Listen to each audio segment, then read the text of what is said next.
Welcome back to another technical deep dive here in the debug zone.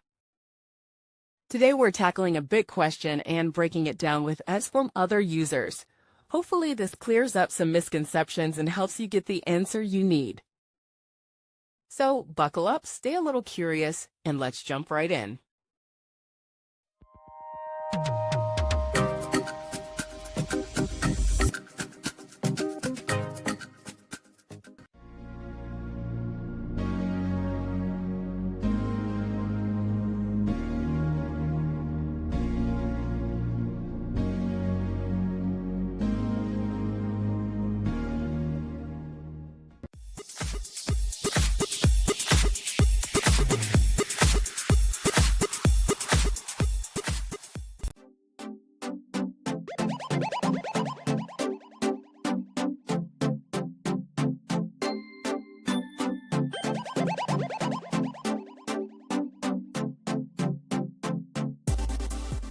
And that's a wrap.